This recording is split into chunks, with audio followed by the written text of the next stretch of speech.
47. 46. Just checking. Episode 46, season 5. I've got to do it, mate. It's standard protocol. All right, series 5, 46. And we are here with guest host tonight, Mr. Dave Elwood, I say. So I won't tell you your surname. From Elwood Enterprises. Nice to have Dave back. You've been on a couple of times. You've done special with Rob. Yep, special with Rob, and I was on episode 4 of the series 1. He's one of the originals. One of the originals. I like that. It's good to get the originals back. And who have we got on tonight? We have Mark. Bobby to Chippy. Bobby to Chippy on Instagram. Or Mark Bobby as his name. Mark Bobby as his name in my phone, yeah. In Dave's phone. And we've also got Fred. From? Walther Strong. Walther Strong. And what did Walther Strong do, just for everybody listening or watching on the podcast? So specialist tapes and adhesives. Specialist tapes and adhesives. So it's good to have actually somebody on from a brand, because it's very difficult to get brands on. But don't know why. Maybe it's my teeth or my aftershave. But it's always nice to have a brand on. And I'm going to start actually with you tonight. Reason being, just nice to talk about the brand, how it got started, why it went into tapes and adhesives, you know, why it didn't go into something else, if there's somebody's background that was in that, and just sort of give us a backstory about what you do in the business, and just sort of talk people through about, like, you know, why somebody should use your product as well. So just give us a grand overall scheme of things. Okay. And we'll start with a backstory first. So a bit of backstory for the company, owners, like how we got started, and, you know, how you got into the adhesive game, because it's quite competitive from what I can tell out there. It's big. It's a big market. Yeah. And there's lots of different industries. So you got the industrial side, and you've obviously got the construction side, and then you've got DIY, all sorts of different things. Yeah. So depends what industry. Which is your main focus for you? Because there's always, like, our niche as Unilight is tradesmen and women. So it's trades. Like, we sell to engineers and rail engineers and highway construction and stuff like that. But ours is our forte. Boots on the ground trade. He's going in doing commercial and residential works. Yeah. The guy in the white van, right. You know, that's where it started. There's actually two sides to Walther Strong. The Matty side, which is much more industry. So modular home builders and those sort of people that have a production line. Yeah. Much more specific or niche or formulated for them. Okay. But the builder, we love the builder. Yeah. So I probably need to explain a real quick deep dive back into how it all started. Yeah. Because that gives quite a colour or flavour to how we think today. Yeah. But very quickly then, so when I left school, I was a scaffolder. Yeah. So on the sites you can see common problems, and went through. If I was going to say any trade, no, I was just about to say, because you look at scaffolders, you look at your knuckles, they're not dragging on the ground, and he's smartly dressed. You should see the hole in the shoulder. Yeah. No, that was actually a really good experience, because it taught you how to work for a start. I was meant to be doing a business studies retake. Were you reliable though? Well. This is the get out clause here. I was meant to be doing business studies retake up a second story building, and I hated it so much. I used to jump out onto the back of the truck, hop in the front, and say, right, let's go scaffolding for the day. And it was good money. It was about 300 quid. That was 25 years ago. Okay. So good fun. Anyway, that came to quite an abrupt end. A good friend of mine was killed behind the truck, and it put a bit of reality into life. Right. And thought, wow, I've got some lessons to learn here. So you're always glad of tough times, actually. Was that the works truck as well? That was the works truck, yeah. Wow. So that was quite hard at that age. And I'm not sorry for it, though I'm sorry for the family. Yeah. How old were you at this time? I was 17. So, it's quite an impact, especially a guy that you knew well and worked with. And he was a good guy. Played the guitar, taught us how to play the guitar, a few things. He was just a great guy. So lots of lessons, puts life into perspective. A lot to deal with at that age. Yeah, it's a lot to do with. And I actually feel more sorry for his family, because he had his younger brother was the same age as me. Right. So it was tough, but probably not a bad thing at that age. Put things into perspective. It does. So I had a very nice older brother. I'm one of 7. I've got 2 older brothers, and he said, right, you come with me, you're going to come and work for us. And he'd just started his business. If you ever heard of Timberlock Screws, and they go through oak sleepers. He had just been in America and come back and said, this is for us. Come on, we're going to do this. And I was like, no, I haven't got a clue about this. You know, get me a drill and a screw. And I'm like, yeah, which end? You know? Yeah. So after a bit of training, went to America, and I'll go out Massachusetts, brilliant bunch of people. Always had a bit of a passion for America, and I'll tell you that bit in a mo. But we started off selling to the builder and explaining what it would do, save time, problem solving, quicker, easier, faster, simpler, stronger, sort of those sort of principles. But when the builder used to say, right, I want to buy it, or we say, well, I ain't selling to you, we've got to sell, where'd you buy your timber from? And that's how the merchant distribution started working. A little triangle, it was us, the end user, and the merchant. Put them in touch with each other. I used to love it. So that was about 10 years of that, more like 12 years. And I could see that my older brother's boys were coming into the business. And I thought, well, do you know what? They're going to have this. So I moved, got married, would you believe it? Moved up to Norfolk. And they were down in Maidstone. And met a guy that was a chemist doing food adhesives. So, you know your cereal box? Sounds like Breaking Bad. I was about to say, this is where the story goes south from. And I met the chemist. You might want to be careful about what you say next. Oh, okay. Sorry. He's still a snitch. You got to watch. Is he? Right, okay. He still is. I'll move my chair. And it was actually really interesting because the same problems within one construction industry were the same in industries like food processing. You got the same problems. How do you make it quicker? How do you make it faster? How do you make it stronger? Those sort of things. Anyway, interesting story. There's actually a company not far from here, Two Sisters Food Group. They produce own brand for Asda, Tesco's, but like a Kellogg's. Big company though. Do you know them? Two Sisters, yeah. Ranjit Booparan, very, very interesting guy. They did 3 billion last year. So sizable company. Just chickens as well. Yeah, that's it in Thetford. Yeah. Yeah, lovely. Everyone in that factory is about 25 stone. It's like Kentucky for That's breakfast. like a prerequisite. Yeah. 23, sorry. Well, mate. they all start at about 16. Yeah. So if you know a cereal box, right, you've got 2 flaps on top, you've got a bead of glue along. That was actually becoming an issue because people were putting their hands inside the box and taking the adhesive off the packaging into the cereals and eating it. Right. Taking Two Sisters Food Group for 50, 60, 70,000 pound litigation for, I've got resin and wax and polymer in my stomach, that should never be in your food. And suing them. Who's eating cereal straight out the box? Oh, you'll be amazed. My kids still do it, don't worry. Especially when it was Frosties or something like that. Just pour the milk into the packet. I was terrible for eating like dried Frosties and stuff when I was younger. I used to just... My boys still do it. Straight in there. But so he was getting all these issues and we had a long conversation about it and we made a food edible version. So if they ate it, it wouldn't cause any issues. Twice the price, but you use half as much. So everyone won. Business grew and got to a point where we thought, right, we're going to get out of this, sell it while we can. So there I was, on new construction, on new adhesives, didn't have anything to do. So what would you do? You know. So you probably know the Professional Builder magazine. Yeah. Okay. So we did a little questionnaire in there and just said, what is the tape you use? What's the most popular tape you use? What's the most popular application? What do you like and what don't you like? It was that simple.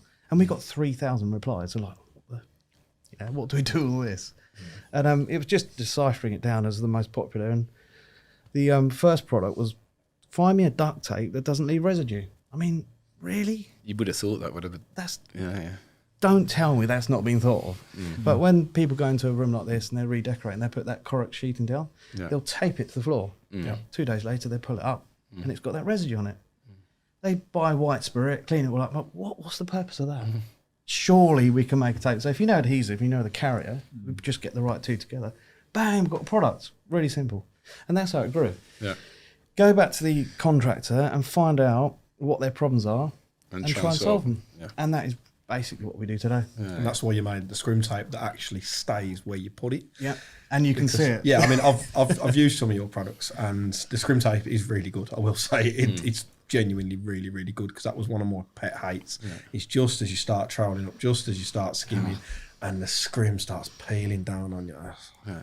I mean, just for anybody then, Dave, because obviously if you've used the product, like, which product is it that you've used, and like, just give somebody why.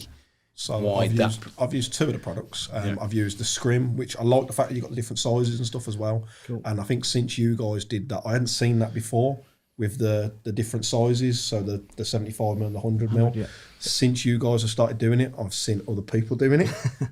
which often means that you're onto something. If your imitation's the biggest form Well, of that's it. flattery, It means you're onto something. pisses you off. You know but, all about that. Al. you have to take it sometimes. Yeah. And the other one I was actually using most recently was the liquid mask, which is really good because I've just done a renovation on my old man's place, and part of the thing was he wanted to paint all the crappy 25-year-old UPVC windows in the house. And the reason he wanted to do that was because the front windows were changed, the back ones weren't. They've been there since, they've been in the house 30 years. I think the back ones have been in 25. They're thinking of downsizing and selling the gaffs, so he doesn't want to pay for new windows. So I messaged you guys online and said, I've seen the liquid mask on your page. Fancy sending us some. Is that the stuff that you put in on the window pane then, and then you paint peel it off after? Yeah. You got it. And one, it's really satisfying.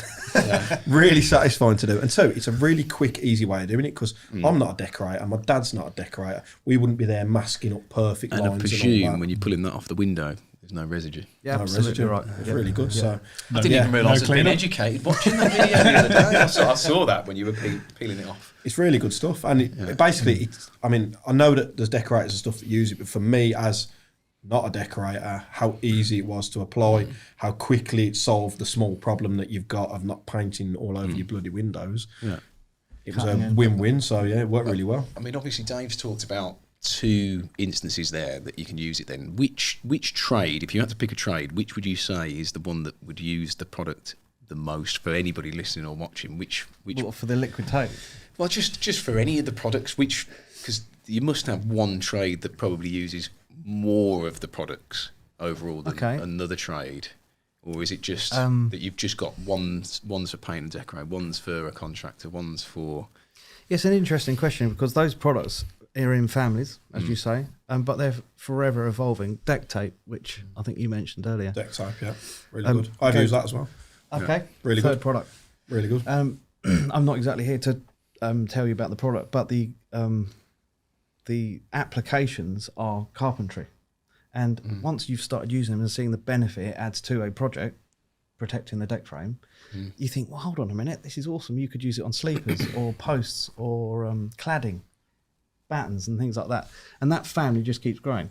I've seen the post tape, which is wider, being used on the back of sleepers when you're building planters and stuff like that, so it actually protects the back of it for longevity of your product and stuff. So the one beauty, because I know obviously you're not social media savvy, but the one beauty of somebody like Dave who's used the products, like a couple of them, is he's watching other people now use the products in different environments and thinking, oh, sleepers, never seen that before. Oh, the amount of messages I had when I did the window video saying what products did you use, because they not only wanted to know what paint could be used to cover UPVC, but also then the liquid mask because of how easy it was to put on. It's even good when you're doing wooden frame windows as well. Like I'd never think, I'd be there with like, I don't know, some sort of tracing paper sort of thing and your normal masking tape.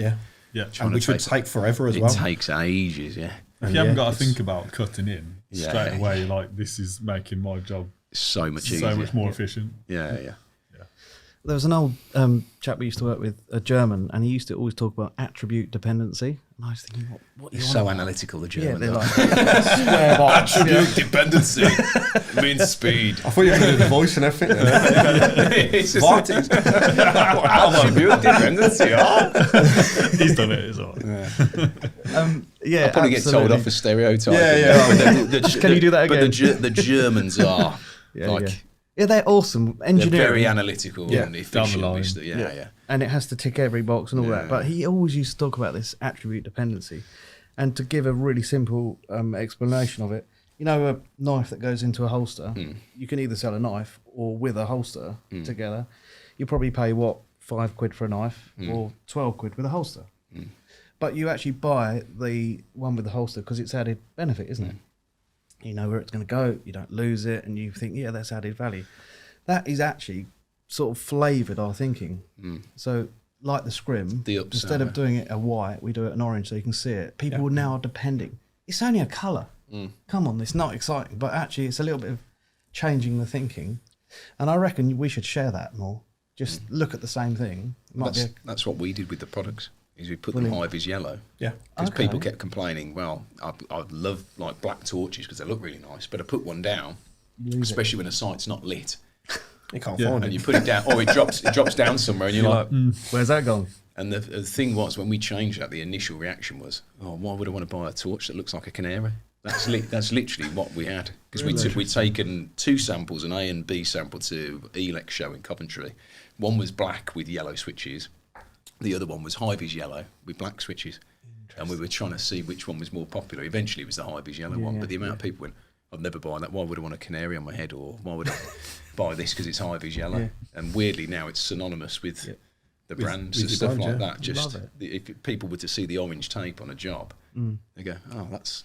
And they probably don't even realise why they are relying on it. Like the torch, it's yellow, or the Hy-Vis. Yeah. It's not until they go to use somebody else's, and exactly. it's not that. I was colour. about to say, is yours the only orange one? No, there's others like out So I was there going to now. say, I have seen another orange one, and it didn't have your branding on. I didn't know whether that had been, because this is a major retailer. I don't know whether they bought your stuff and then put their own label on it and stuff. Which No, they're they've gone known to do. China and badged it. We won't name names. We won't name names. That's normally what happens anyway, isn't it? So how old are you by this point? Because obviously you're 17. You've done the bit for 10 years. I'm not trying to out good. you like a lady, and a lady doesn't tell her age, but I'm just trying to give people perspective, because the one thing about this show is I almost think it's good when people are sort of relaying what they've done, how they fit into where they are now, and what they've been doing, to sort of give a time frame, because I always feel like people, especially with social media now, think everything happens like that. It takes years, yeah. Do you know what I mean? Whereas I look at the stuff that we've done here, and I've been here 15 years.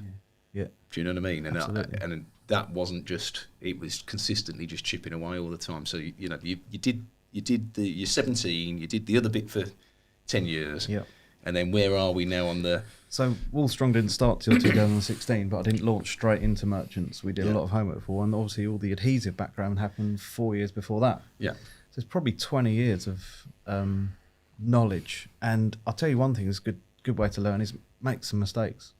And that's how we learn the quickest way, because you've got to solve them and you've got to find a way around it. And yeah, we've made loads of mistakes. I'm not going to hide that. Because that's another thing as well, is like when you're on social, some people don't show their mistakes. They're scared of getting battered for it. Yeah. But I always feel like, to be more authentic, actually, you're never going to get everything right 100% Oh, of the time. every So- day is not a good day, and anyone who pretends it is chatting waffle. Isn't But that's again, when it comes to a product, you're like, I'm going to be honest and give an honest review of that product. Like Dave's given a review of that tape. Do you know what I mean? If you're given something to try out. So, you said it was 20 years in the making of experience. Again, when people are buying your product, they don't realise if your product's slightly more expensive than a competitor, you're paying. And again, when you guys get quicker and you can do something in 10 minutes that used to take you probably 3 hours, the customer doesn't realise that's what they're paying for. Yeah. It's true. So, okay, you're let's just say you're 30 for per se here. Let's say mid-40s. We won't put years on you. So, you've started the business. Yep. What was the intention then behind starting? Obviously, you want to solve an issue. Yep. But, when you start a business, you sort of think, I'm just starting it. But what's the future then for you guys? What are you aiming to? Are you aiming to diversify into other things? Are you aiming to just stick to what you're good at? What is the thing that you'd like to do? Yeah, so apart from make products that Dave will use. just give him to you. Give them to me. But that's another. He's road testing the product for you. Brilliant, love it. And for any And it's feedback, instant feedback. Yeah. For anybody that's started a brand or has a brand that listens to this, it is just like I cannot stress to people enough the power of social media. Yeah. It's just unbelievable. Yeah, we'll talk after the show, Fred. I'm so behind. Well, as an individual, I've gone from an owner to an investor, even though I still own the business. So O to I, owner to investor, and that mindset change puts the business, the employees, to the owners. So you've transferred that I've got to run the business to them. And actually, they're way more creative if you've got the right people in the team. And Not mentioning your social media. Well, social media, absolutely. And like Tom, he's just brought this together. I would never have been able to do that. And he sees it a different perspective to me. I'm looking at it and saying, absolutely, he's the right guy for it. But I think as you get older, and if I was going to encourage anyone, there's two things on what I've learned from socials is there's a lot of people out there that think you're trying to slay or discourage or take business away from someone else. It's just, you get to an age where you just don't even look at it. It's not there. I'll be honest as well, because people always say to me, who's your main competitor? I don't have one. Yeah, absolutely right. Just make products that I love, and if people buy them, then sweet hallelujah. Absolutely. If they don't, then I haven't got a business. I don't get out of bed. I've changed, because I used to fixate on like things and think, whereas now I just... If you bring value to someone, and through the merchant too, or the reseller, and they're adding a margin to it, for example, they might not make a lot of money out of their timber 6x2. They're not working at a 30% margin or 25% margin. If they can add a product that's adds them another 50% GP on that bundle, you're helping them out. Yeah. And I don't get out of bed thinking I'm going to go and take someone else's business away. Just solve problems and help them. Yeah. That's probably one of the things I enjoy most of, and I think we'll carry on doing that. But that owner to investor, when you're looking at a bigger picture, I think we're going to grow by the direction we get given back from socials that says that product, if only it could work for some other material. Could, like scrim tape, could you put a line down the middle so you can match it up in the middle of the board? Because the guys on site that used to do it are old, they've left. We're bringing new guys. I don't know. You could put a little black line in the middle of that. Something different, And I think that's all we're going to do, is just keep innovation ahead of us. I mean, what made you move from owner to investor? Because this again can be related to like a trades business. I know it's like a sort of tenuous link, but actually a lot of tradespeople, they get into having their own business, they take on guys or take on girls and they want to grow their business, but then they don't want to move off the tools, which is very difficult for them. So that's sort of like a transition that a lot of people struggle with. And then it's like, okay, I've got to do more of the admin side and stuff like that. And it's trying to transition yourself from having that control to letting go and allowing other people to do their job. So what was the intention behind that, and what was the difficulties that you faced with something like that? I'll start with the difficulties because it's mostly a mindset that you've actually got to change. I love my lab. I love going back into it and fiddling around and annoying everybody and leaving mess everywhere. But it's where I can get creative in something. But actually, if I got run over by a bus tomorrow, that would just stop. And well, where's the value in that? You've got to transfer this knowledge and get other people to do it. And in doing so, you can actually look and say, hold on a minute, I can improve what I'm doing myself. Because he's doing it that way. I never thought of that. This is awesome. And I think it's just sharing that. It's a difficult move. I think this year's been really tough to go from that belongs to me, I used to do that, to no, you do it. If there's a guy down in London. A lot of you guys are very similar. Yeah. Because you love, like, that's So the do thing I. that you were weaned onto. Yeah. And then you've got to try and wean yourself off and trust that somebody else is going to do that. I'm a classic example of it. I had a load of guys working for me. Yeah. Couldn't give up complete responsibility, but I couldn't do both sides of things, and ended up getting rid of everyone and then moving back to a smaller team because I wasn't happy where I was. Yeah. I wasn't happy with the split role that I was doing, and things weren't working productively with that split role. So I made changes in my business that took me back to doing the stuff that I enjoy, and now I don't wake up miserable or not want to get out of bed anymore and stuff. So I think it's about finding what you're best at as well. Yeah. I'm definitely not best at know relinquishing I know control. they're two completely different sides, but I know that people that listen, obviously, they want to have a bigger team. They want to be able to do certain things. And the one main thing that I always find is people can't get off the tool. Yeah, you're right. But you have to find some way. I think if you ever want to be of a certain site, you have to find other people to do it. But Well, I remember a discussion we had a little while back, and I remember the exact quote you said to me was, "You need another you, Dave." Yeah. I says, You'll never find that. I haven't found You one. don't. It's a difficult one. Sorry, go on. You are looking for someone to replicate the standard that you achieved. He's found you, Dave. You got it. He's found you. That's what you're looking for, isn't it? You're looking for someone to uphold the standard that you've got to over however long you've been in the trade. And that's like what you're talking about. You're looking for someone to replicate your passion, your energy, and your standards in the work that you do. So that's the way I treat the work that I do now. You'll never be able to clone yourself. I mean, the one thing that I always look at, I always think if I can find somebody that can do something to 80% to how I want, then I think that's Wow. Close enough. That's close. That's close enough for me. But I'm lucky. Obviously, I'm sat here with G and Jack, and it's sort of like they just get left to do whatever they need to do now, because I actually realise I can't do what they do. Do you know what I mean? Yeah, absolutely. There's a guy in London who owns about 25 builders merchants, and a good friend of mine does all his groundwork. So a new yard goes in or building goes up, they do it. And he was short of about £400,000, and he's like, oh shoot, this guy hasn't paid. So he rang him up, said, is there any chance you could just drop some cash around? It's like, £400,000, this is ridiculous. But that's how they do it. And he said, yeah, I'll be around in about an hour. This is in Watford. He turned up, and he turns over something like 600 million a year. So a serious guy, and he's come from nothing. And after he paid his check and handed it over and said, how you doing? They talked about a few projects. We just said, is there any chance you could just give us a few minutes? He said, yeah, happily. What do you want to know? And I asked that question you said about replicating someone. He said, well, the principle I've always used is if someone can do it 70 to 80% as good as you, let them get on with it. Yeah. I was like, wow. I've always expected 100 or 120, you know? No, well, the other thing as well is if somebody can do something for you like that, and actually you think, well, I could earn this much money doing this while somebody else is doing this, just leave them to it. Because actually, if you can earn more there, even if you're only earning £30 more, it's still more than you doing that job at the same time. That was an interesting lesson, because that's part of the letting go. I know it might not be perfect, but it's getting done. That's a real tough one. So I'm still learning. Yeah. Every day is a school day.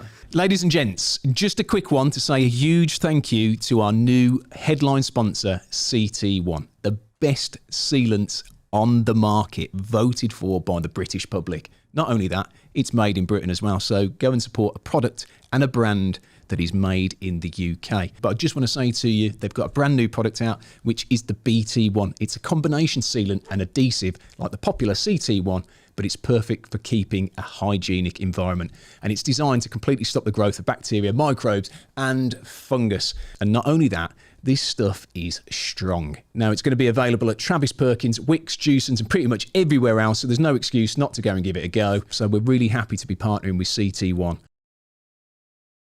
Moving on then, Mark. Take us back about, school time. You've just left school. Take us sort of back to there and give us a brief overview of how you've come to be sat here, basically. So it feels like going back a long time. Yeah. So Not as long as Fred. He's only 30, mate. I'm knackered and old, don't you worry. I can't say anything now. I'm in the 40s. Yeah. So I'm 34 now. Going back to school wise. Actually, I mean, before I left school, I did my A levels, did 3D design, PE, and IT. Like A levels. So you're going to say RE then? Here we Easy go. subjects. Come on. Did you know what you wanted to be when you grew up? That was the thing. So I didn't know what I wanted to do. Yeah. I was very much trying out all sorts of things. And after my A levels, I went into fitness instructing. Yeah. I was a fitness instructor. Just a quick one, because we touch on this sometimes, and I always ask everybody, and I get the same answer, but I just want somebody to go, no, actually, it was offered to me. Was anything trade related offered to you at school? Not remotely. So this is the thing. If we're going to go on to the topic of education and how education is done in our country, for me, school wasn't for me, and I've heard this numerous times watching this podcast. Most people sitting in that chair will say the same thing. Yeah, school wasn't for us. I'm a practical person. I've got a practical mind, and my family are just so far away from the trades. That do you know what I mean? Is it the office jobs? They're office. Yeah. So my brother's a lawyer. I've got family who. So you're nicking him and he's sticking him in jail. What a combo! That's it. Works quite well, that did. Yeah. But yeah, I wasn't. I definitely didn't know what I was doing, and it was very much, try this or try that, and that kind of thing. So I ended up becoming a fitness instructor because I had a passion for fitness. I was teaching 8 old classes a week, ended up starting a company with someone like very briefly, and it just didn't take off. Wasn't making the money that I wanted to be earning on a monthly basis, that kind of thing. Did you say you were teaching 80 odd classes a week? 8. Oh, I thought you said 80 odd. I was thinking, who is I this thought, guy? I thought he said 80-year-old classes. I think he's well, whatever. fit as a butcher's dog. Next class. Yeah, I'm teaching 8 classes a week. I'm doing some PT sessions here and there. Didn't have a car at the time, cycling between every class. Like I was just, He was as fit as a No, I was butcher. just like, definitely the fittest I'd been ever, probably in comparison to I am now. But yeah, so like I said, with the fitness, did that for a few years. It was for like about 4 years. So I was very much into it and really enjoyed it. I'd say it boosted my confidence. So you imagine being in front of a class, learning how to elevate your voice and all of those things. Like, Go on, give us your best class. PT instructor. Come on, 4 more, let's go. Yeah, that's, On today's you know episode of Trade Legends, Fitness with Mark. We should do a video with him and get, like the leg warmers, the 80s leg warmers on spandex him. Mr. Motivator style.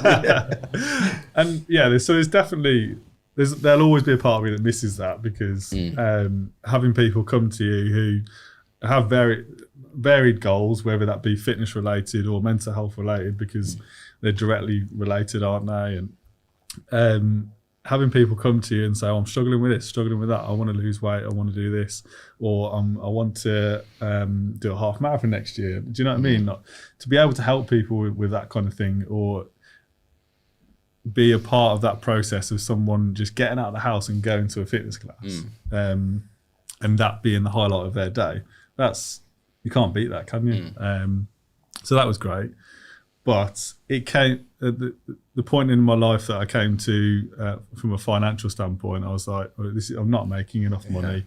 I'm looking at other options, and looking at I'd met who is. I mean, the thing is, at this time as well, there was no social media, so you couldn't have. No. Or was there social media at that time that you could have blasted? And there would have been, but I was definitely not aware of. Not as a way to make money, I'd have thought. Yeah. Like now, it's really saturated. But at one point, That's if a good. I if mean, you'd it's have a gone good.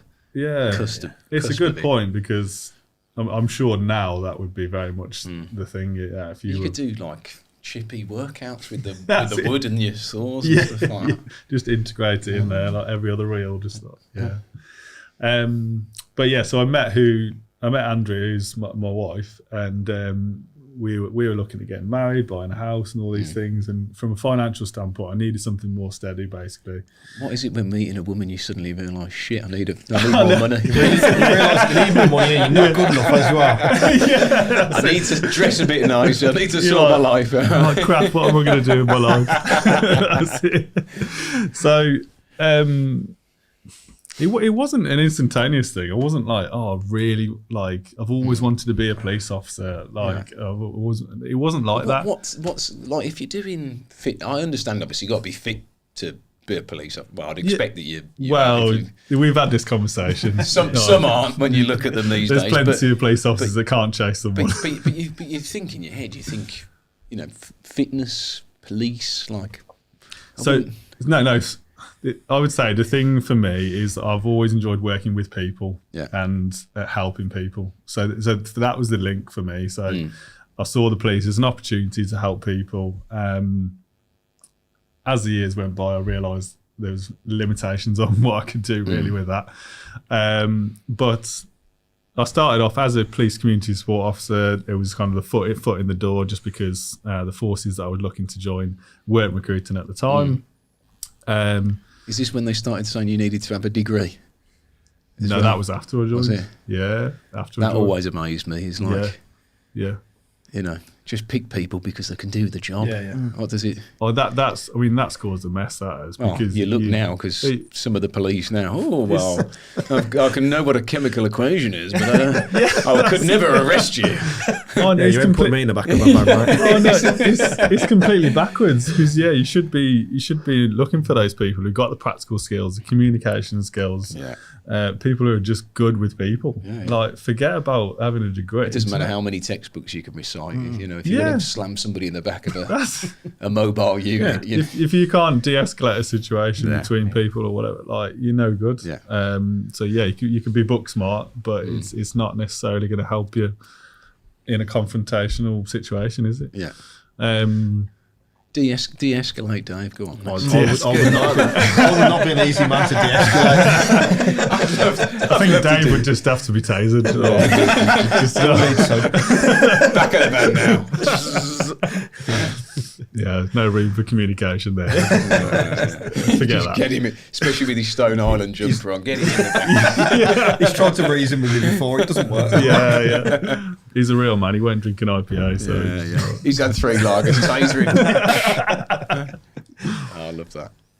Cool. So how does it come about then? You realise you need some more money. You realise this wasn't the only drive. This beautiful wife that you're going to marry is going to suck you dry, and you need to get some more money. So is that the thing really, that you just want a bit more stability with life? Yes, financial stability was a big part of it, and like I said, moving into something where I could help people as well was part of that. So here's one then. Would you advise it for somebody? Because there's going to be people similar situation that might be watching this that go. Obviously, there was a lot of risk involved. Going from being an employee to being self-employed, that whole life change of when you're not at work, you're not paid. When you're not at work, you're not paid. That's the biggest shock for people. That's a big So thing. for anyone who's not been self-employed or working in construction, things like that, going from a position where you're looked after, if you're off, you get holiday pay, you get this, that, and the other, where as well as I do, we're there until the job's done. It has to be done. If you're not in work, you're not paid. It's a big shock factor. I'll be honest with you. When you go from being the boss to being employed, that's a shock as well. But I know what you're saying though, because it is one of those jobs where you become institutionalised. Like you're very much a part of that. The police family. That's how they like. The thin blue line. Yeah, that's it. Yeah, the thin blue line. Yeah, no, I mean you joke about it, but like that is. No, it is. That is like that, and like he bleeds blue. I know all of them. He don't know. He doesn't know.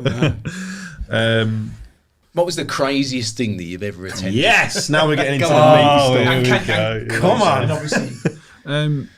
So one of the jobs that always sticks out in my mind, and I've talked about it a few times with various people. I think I put it out on one of my reels. I just put a description out of the course of events. But basically, when I was based in Telford, actually, I attended this job at, I think it was like 5:30 in the morning. We had a call from a female saying, I think my neighbours been like come to some harm. Like I've heard some screaming, things like this, and you're slowly being fed more and more information that's coming from the person that's phoning in via the control room, who are then feeding it to us.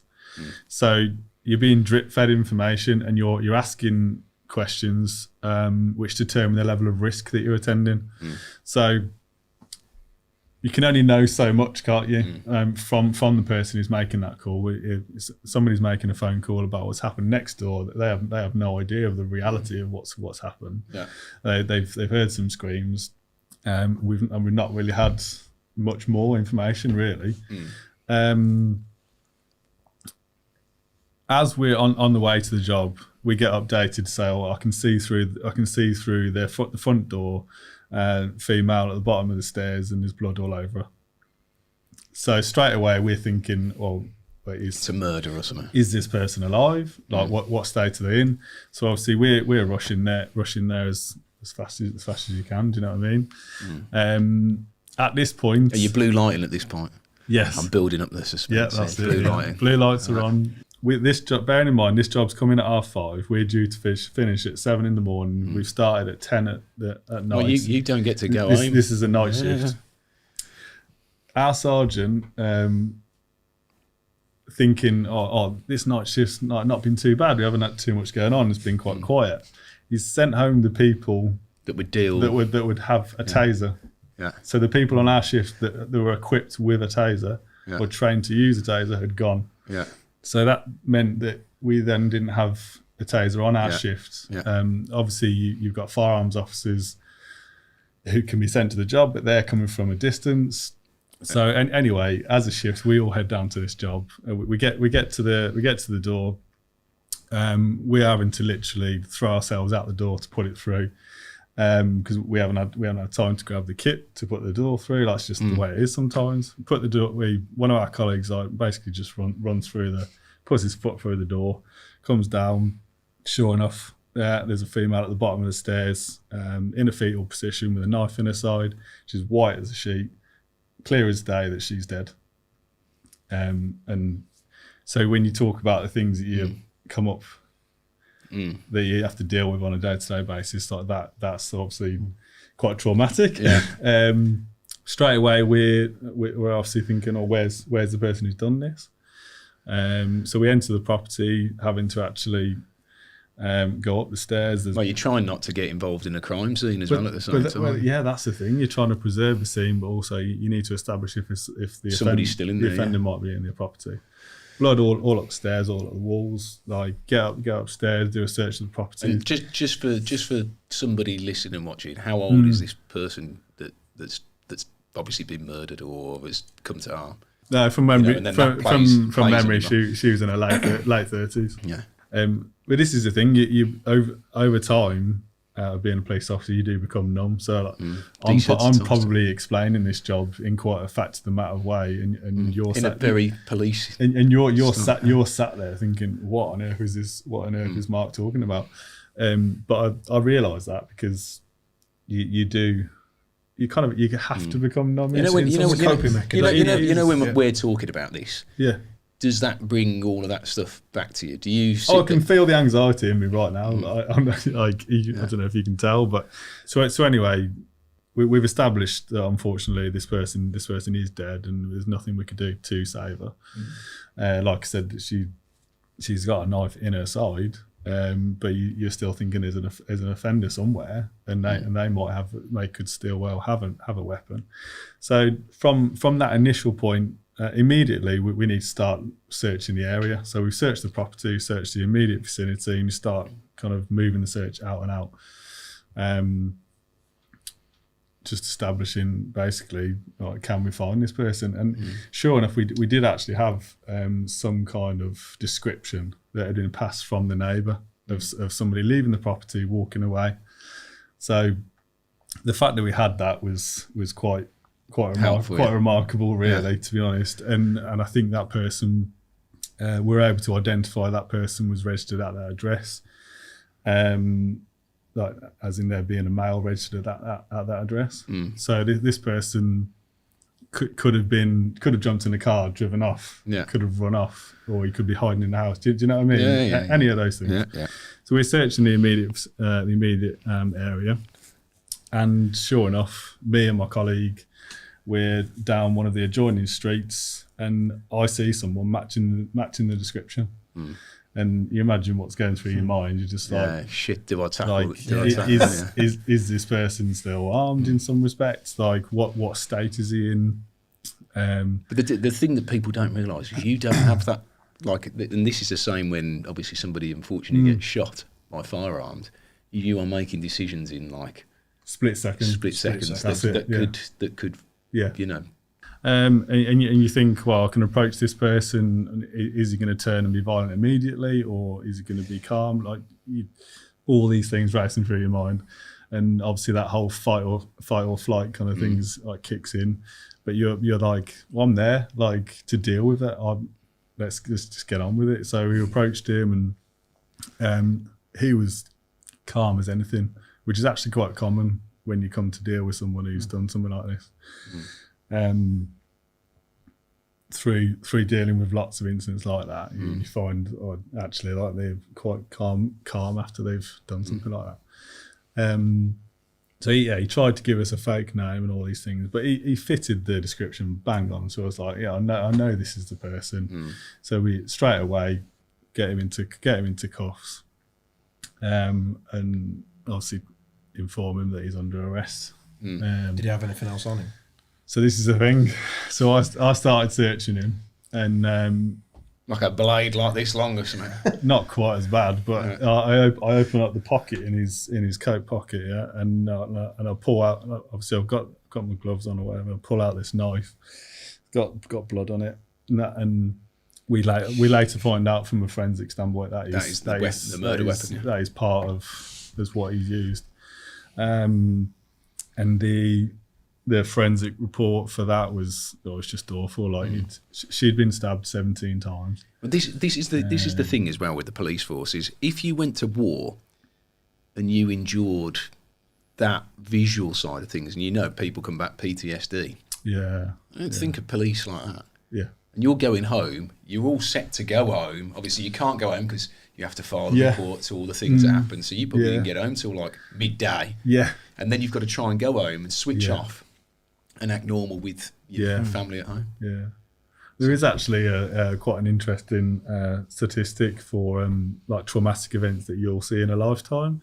So for a standard member of the public, you might experience between 6 and 7 traumatic things throughout your life, whether that be one of your friends, family, even just losing someone in your life. Like that's traumatic, isn't it? Yeah. Regardless of the severity, do you know what I mean? But for a police officer, they'll see between 600 and 800 traumatic things during their 30-year career. And then when you come back to the obviously that topic of mental health, you just think what's being done to look after these people along the way. So is that one of the reasons then that you thought, I've got to get out of there? Did that like subconsciously play in your mind and think, I'm not happy here? Yeah. I'm enduring all this stuff. Like, I need a change of scenery. Yeah, I mean, I've said to you countless times, hasn't it? I've got no shame in saying that I don't think actually I've got the resilience to deal with that stuff. But I would add on top of that, I think the way that police officers' mental health is looked after is not where it should be. And there is a lot of work. I know that. There's a lot of work that needs to be done on that. And my wife and my family and friends, they saw the changes in me and how there'd be times. Well, you'll know because you're in the force. But from what I understand, there's quite a high divorce rate with like people, police. There's quite a high divorce Shift rate. work and stuff like that can't be easy. You're going to be passing ships and you're never going to be able to plan a sort of social life around it and stuff, are you? Well, obviously being married, like the decision was to leave. What wasn't just from my experience; it was also how it was impacting family life. It was impacting. So Andrew, have you got any kids as well? I've got 2 kids. Yeah, 2-year-old and a 5-year-old. And so it's impacting as well then how you are when you are at home. That's it. So despite the shift work and despite the hours and all that, and the other thing as well is I'm sure if you went out to something like an RTA, road traffic accident, and there was 2 young kids in the back, you're going to be looking at those kids if they've passed away thinking, well, what happens if I pass? What happens if that was my kid? And it's boom all the time. Yeah. Well, I dealt with some child fatalities. I won't go into it because graphic. I struggle to talk about it if I'm honest. But that, these things stick with you for life, don't they? And you get to the point where you're like. But to be fair, obviously the stuff you went through. Was it this time last year? Yeah. So this time last year, actually, it's probably a good thing that you're working with Dave because Dave obviously has been through that bit and probably now he's like, actually, I don't worry about shit like I used to. Yeah. Is it frowned upon when you leave the police force? Because most people are lifers, aren't they? Let's be realistic. I can tell you about the reactions that I had. Like, it was really, really mixed. But the people that really knew me and our close mates and people that are like friends for life kind of thing, people that I still spend time with now, they understood it and they were like, when I came out with the news that I was going to be leaving, they were like, of course you are. Like you you clocked out of this job mentally a long time ago. Like they knew that it wasn't right for me anymore. Yeah, you'd had your fill. You knew that it wasn't. Yeah. I mean, they knew that they knew how stressed I was. They knew how much I was struggling with things. They knew what I felt about the job. So it just made sense. But then the people who didn't really know me, they're like, Mark, what? Like they actually sat down next to me and they go, Mark, like, what are you doing? But this is one of the things that bugged me in the police, because I mean, this must be happening in all sorts of jobs, but very much so in the police. You'd have most officers who just moan day in, day out, and the ones who are just like moaning. But that's not good for you either, because if you go to work and you got to moan about pension's crap, or the equipment we got's rubbish, or I can't believe I've had to do this other shift. That's not good for you either. No. Get something that you enjoy getting up for in the morning, and if it's not the right job, but that's what I'd said to people when the people that were shocked that I was leaving, like leaving the security of having the same money each month, the same money each year. That's what I said to them. I was like, some things are more important. This just doesn't make sense. Like, and like, I need to go and do something else that I'm actually going to enjoy. That was the be all. You see why I like getting people on now, because obviously you're talking about like all the experience that you've got to create a brand, and then you going, well, actually, I had all that experience, and I'll give it all up. Well, that's it. Yeah.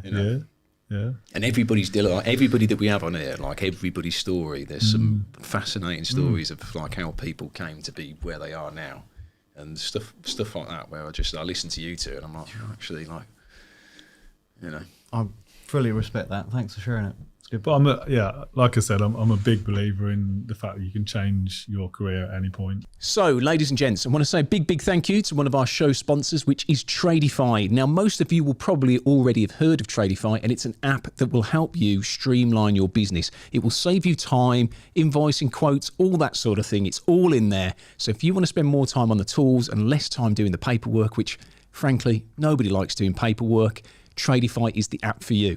Now, if you click this link above, you're going to get yourself a 14-day free trial. And because we are confident, just as much as Tradify are, you don't even need to enter any payment details to get that free trial. But if you enter code TradeLegends, you'll get a massive 50% off for the first 3 months when you subscribe. So stop wasting your time and get back on the tools and save yourself a bit of time in the process and some money.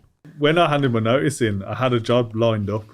I was due to not with Dave. I was due to start with a carpentry business that I won't name because it's probably not because they're on Instagram. Because they're on Instagram and they may see this. 2 weeks after leaving the place, I was due to start with that carpentry business doing cabinetry and What happened with that? 3 days before I was due to start, Cancelled it. Sent me a WhatsApp message at 11:30 in the evening saying, can't take you on. So the thing is, I'd been to the workshop, I'd met this person in person. Do you know what I mean? I'd had conversations on the phone. Carpentry by Sam. That's it, yeah. No. Sorry, mate. Like you say, there's always going to be a reason. There's another side to the story. That my frustration was. It was so close, from man to man. I'm like, you don't need to give me full details, like. But he just said due to personal circumstances, and I was just like, what a cop out. I was just, you could give me something. Some people, and this is another thing as well. Going back to school, people don't learn how to have a difficult conversation with somebody. Yeah. Like I always just think if you're honest with somebody and people can't handle that, that's not my issue. Yeah. Do you know what I mean? But I'll be honest with you and say, look, I can't take you on because I've just lost this contract or this work hasn't come in. Yeah. But if there's anything in the future, and sorry, it's so close to your start. I mean, as angry as I was, looking back on it now and through conversations I've had with various people in the trade industry, like.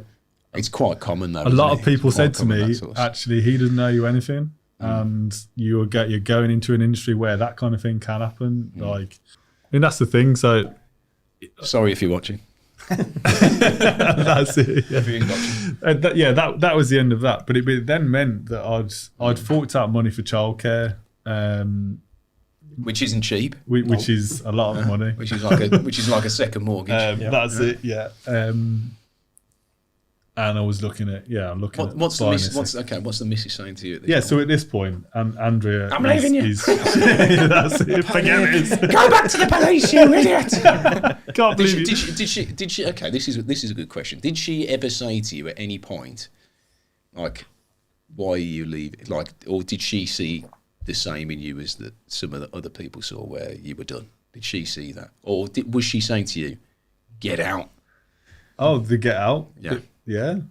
But that's what I think I've alluded to it earlier. Like, it wasn't just my decision; it was a decision as a family, a decision like that came from friends that had noticed that I wasn't happy. Do you know what I mean?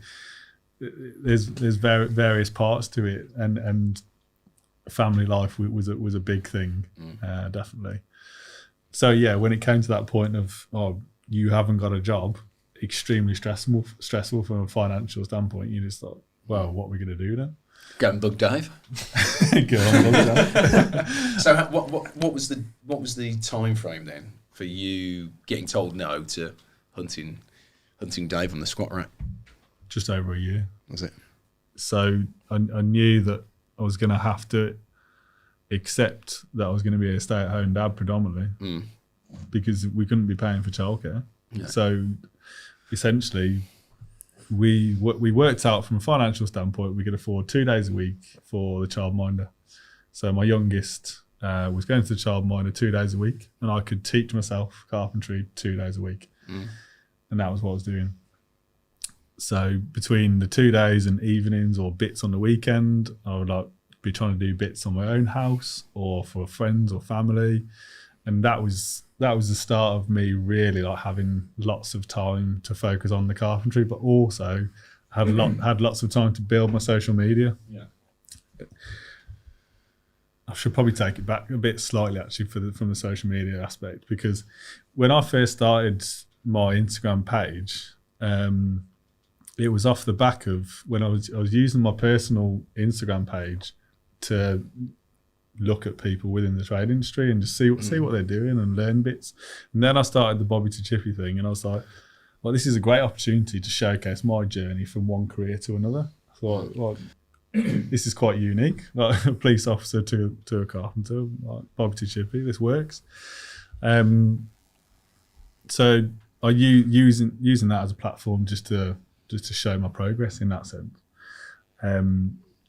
And once that got going, I realised actually I was developing a network with people like Dave, who are experienced tradespeople, and I was able to ask them questions. And so I was teaching myself how to do various things on my own house, and then firing people questions. And then in amongst that, I was messaging people saying, would you be interested in taking someone on full time? And that was off the back of, again, speaking to people like Dave and various other trades who said to me, at your age, being 34, if you're going to go and do an apprenticeship and do a college course, actually that's not going to be that beneficial. You're better off just doing the job day in, day out. Yeah. I don't know what. Yeah, throwing in the deep end is the way to do it. Yeah. I don't know what your opinion on a college course, like for someone my age. Pointless. Just not absolutely pointless. You won't learn anything that you won't learn in I 5 minutes on site. I think any age, I think you're going to watching other people that have done a job for 30 years and absorbing little tidbits of information way better than ever going to college. Yeah. That's my personal view, and that is across anything, office work, anything. The only time I feel like you should be stuck in college is if you're studying law or you're becoming a doctor and doing medicine. But not only that as well, because obviously when you've got, like, I've had apprentices that have gone through the college stage and they're great and all that, but what I'd expect out of Mark as a 34-year-old man would be more than them anyway, because he's got life experience, he's got, a bit of common sense. He spent a year. Well, exactly. Sorry, Mark. I do hope, because it's something that can't be taught. But he's then spent a year doing 2 days a week teaching himself carpentry and doing bits and watching everyone's social media and doing all those things to try and give himself the best sort of starting position, and then. And that's a good thing from his perspective, because some people would have just sat there and waited for a job. Oh no, he fully integrated himself into the the trades community online and stuff as well, with with his page and all that. And obviously, it's a great community. You know what it's like. Do you know what I mean? Everyone's there. There's loads of people to talk to. He's probably made some brilliant friends out of it, and from it, he's ended up with a job. Do you know what I mean? All from having a bit of, persistence and, stalk me to the gym. Sierra Oscar, Charlie Tango, he's in. Go. It comes in with 6 lads through the door. It came at a good time for me as well, because obviously, like, when we first met in the gym, at that time, I actually didn't have any availability for him or whatever. And it was then through the fact that my apprentice at the time was finishing his course, and he decided that he actually wanted to leave construction. Yeah. And actually, he's gone. Is that Brando? Yeah, Brando. Yeah, and he's actually gone into a public service job, ironically. Yeah. So he's gone into the police. He's now training to be a paramedic. Sucker. Enjoy. He's now training to be a paramedic, because basically the lifestyle and the physical elements of it he was struggling with, and also I could tell that when you go from being an apprentice to being qualified, the transition to being looked after this is the thing when you're young. This is why I say, if you can be around people all the time, when you suddenly become qualified and you're young, oh shit, I'm out in the wild on my own. Yeah. And if you're very young, it's quite daunting. Yeah, it's 18 years old, and the expectations then from you as being qualified, okay, so a bit like you at 17 with a scaffolding. You're going to get paid more money, but I expect more from you. And then there's also the element of, you're not going to get looked after if you're off work. You're not going to get looked after if you're ill. You're not going to be given the sort of... Also, you don't get the leeway if you do. Exactly. That's it.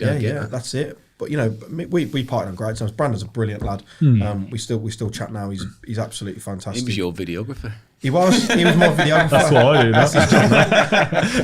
Get my angles. It was just purely for personal reasons for himself. I'd have loved it if he'd stayed with me, because he was a really good lad. Personal reasons for himself. He needed something different, and we parted on the best of times. Some people as well want that stability, like a bit like you thinking, well, I've got a job that I love, but I need to pay the bills. The physicality took its toll on him as well. Do you know what I mean? And that's something. I'm not surprised. Porcelain slabs and all the rest of it. Well, that's it. And he was a quite a small guy and all that. And it obviously does take its toll on you. It is brutal on you sometimes. Physically what we do, and that can be overlooked sometimes, especially by some of us who have been doing it for so long. You don't really realise. Like, I mean, Mark's 6'6", and I still see him sometimes absolutely blowing. Right? Well, this is the thing. Because you build up an endurance for it, doing it all these years, and then you ask someone who's 34 and 6'6" to do it, and all of a sudden it's like, and I'm like, why ain't he filled that barra? It's full on. You're going to put a full load in it, and you don't call realise yourself a fitness fanatic. Well, it's one of these things. To be able to do it all day, every day, it does take its toll on your body, and that's the sort of thing you can't learn in a gym, and you can't learn that anywhere else other than from doing it every day. And I'd say, look, strength-wise and endurance-wise and all that, you've noticed since even the 3 months you've been working with me, the change in you physically and your energy and things like that. And he's knackered now. I'm broken. Don't work with Dad. What time is it? I should be going to bed now. I'm tapping out. But no, so it came at a good time for me, because I then, knowing that Mark had asked me previously for work, and I wanted to use my social media to find the right person for the job, so I put a message out saying, Britain's Next Apprentice. That's what you should do. I just put a message out on my Instagram saying, local lads, this is what I'm looking for. I'm not looking for a kid again to be an apprentice. I'm looking for someone of our own age, has to be able to drive, all these things. Because I do so much extracurricular stuff, I call it now, with going off and doing social media days here and filming and working with brands and all that. I need someone who can, one, get themselves to and from work, and two, get out of bed trustworthy that I can leave to complete a task, and I'll only ever ask someone to do something they're capable of. But they have to be also able to do it without me there, without me watching over them, and I know that it's going to be done to a certain standard when I'm not there. And you get that from a guy of Mark's age, where you might not get that from every 17, 18-year-old. So I put out a message, Mark responded, as did many people. Mark gave me the biggest bribe.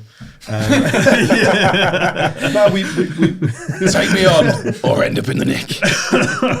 And I know your history. Yeah, I've got your web browser, Dave, and it doesn't look good, bruv. Well, we had a chat about it, so I arranged to meet him, and I think I was fairly honest with how things are. Fairly. I don't hire coppers. Yeah. Well, You better be out. So, I definitely didn't paint a rosy picture of what life would be like. I was very realistic because that's what I'm like. I'm a black and white guy anyway. I mean, you Dave, you describe it from your point of view. so Dave doesn't beat around the bush. Just Straight up. you're just like, day in, day out, it's going to be the hardest thing you've ever done. No. You will cry and I will break you. I will make you cry. But you will love it. Yes, you will love it. Right, so this part of the show, we're going to go to what we call, it's a bit of like a Jerry Springer final. Wow, I couldn't get my teeth in. Paid enough for these. Can't get them in. Send them back. Yeah, I know, yeah. Turkey! But yeah, we sort of just, any advice you want to give, or if you want to plug a new product, or you want to tell us something that's coming down the pipeline, or what to watch out for, or you want to drop some knowledge on all of us mere mortals here, this is sort of like a little time to sort of do that. So we'll start with you. No pressure. No pressure. But It's interesting actually reflecting on our journeys, and I've been very lucky because, and I've put it out there, my wife is a farmer, yeah, and when I come home from work and I'm like, oh, can you believe all this formulation I've done? It's a complete waste of time. It's got to go and farming is one of the toughest jobs. Yeah, And she turns to me and says, what are you complaining about? I've been up We've since just 5. ploughed 200 acres back in the ground because it's got black wheat in it, or some weed or something. What are you complaining about? And you go, wow, okay. It just brings in that perspective. And I'm trying to have a moan. Leave me alone. And it's not done in a horrible way. It's just get real. These things happen. Farming's Perspective, innit? 24 hours, It's 7 like, days a week, wow. 365. It is, yeah. So I've got a bit of that coming through, and my children, my eldest is in the business now, and she's got both sides. She's got that. Is she in the farming business? No, she's in the Walther Strong. So she's got the grunt and the go, but also she gets it into perspective because things go wrong. It's like, okay, that's a lesson I didn't know. Yeah. You know? So share that. Just keep things into perspective. I don't know what else exactly on reflecting on your journeys, but not everybody who wanders through life is lost, are they? Because like you would have never known it had you planned it. You still wouldn't have been there, would you? No. Like that same journey. No. So take it as it comes a little bit. You're like the Messiah, Dave. You That's found very it. philosophical, that is. I'm going to have to get you dressed up like the Messiah. We'll be like, and cut. Children of the light, come to me. Stop asking me for a job. You're going to have to get that as the thumbnail. Stop coming to my DMs That's and it. pestering me. So, what have you got for us then? Pearl of wisdom. Come on. No, you don't It's true. get as philosophical as that. No, sorry, okay. Fred's, I'll back out. Fred's, no, it's good. Don't Chase join your the police. dreams. That's a good one. No, genuinely. Going back to what I've said about the fact that you can change your career at any point in your life, if you're determined enough and passionate enough, why not? Yeah. You know, If somebody make that this is a question Right. for you then. If somebody has said to you just before you became a police officer, you're doing your fitness thing, right? And obviously, if you look like fitness to police to trades, okay, you can sort of see it. If somebody had said to you when you were doing your burpees and whatever else and your star jumps, you're going to be a carpenter in 8 years' time, Yeah, what would you have said? you're mad. Yeah. Do you know what I mean? So Yeah. that's another thing that I want to get across to But it's, people that I think part of it is a journey of confidence as well. So I've not always been the most confident person. Yeah. And you might think, well, that doesn't make sense. You were teaching a fitness class in front of a group of 30 people. you got to be confident in You front got- of Lycra. That's you got- what I'm going to say to you. you got to be confident to do that, but it is confidence in a different way and backing yourself that you can do something. So for me, coming into the trade, there's often times when I'm doing something on site and Dave's like, Mark, like I can actually see you worrying about doing that or being too careful. Just Overthinking. get on with it. Yeah. Like, that's it. Yeah. That's exactly. Don't it. measure it, just That is quite often what happens. That's exactly it. Like, not obviously not measuring it. We No, always measure it. so I did it by eye. a good example would be cutting a block down. Dave will go, Mark, it's not joinery. Like I want it 220 mil. It's not joinery. Yeah. Yeah, it's having a lump of mortar either end. It doesn't matter if it's 215. Because you're not going to see doesn't it. matter if it's Don't 210, worry. just get it cut. Like forget about your like fine. Like yes, you're into carpentry. That's what you want to do. But I'm learning the processes of how things are done throughout all sorts of areas of construction, and that's the benefit of working with Dave, because you do everything, don't you? Like let's be honest, and just do everything. The other thing is though, people say it all the time, but if you're not doing something that you love, like, and I know it sounds, It's cliche, but it's true. I know though, it's isn't it? cliche, but do something about it. Like if you're not happy, do something. Like It's never too late, yeah. you've got to do something about it. You can't go about every single day of your life just moaning and thinking, "Oh, this is just." I'll try. This is The missus might like, disagree. Yeah. like if you're waking up and you're looking ahead of the day and thinking this is awful, rather than getting to the end of the day and thinking, "Oh, today's been awful." Yeah. Like, But when I watch the news, I'm just lucky to wake up and breathe. That's the thing Yeah. that I always think, because I don't even turn the TV Yeah, on. it's grim out sometimes. there, isn't it? Yeah, yeah. yeah, So that's it. enjoy yourselves. Well done anyway on your success, and also Thank you. your Cheers. changing your career Yeah, and ending up with appreciate it. Delwood. Good as old it's Elwood. called. So yeah, but thank you very much for coming on. Cheers. Loved man. it. Thank Thanks for having Really us. appreciate Yeah, thank your you. time. So Thanks for having me back. no worries.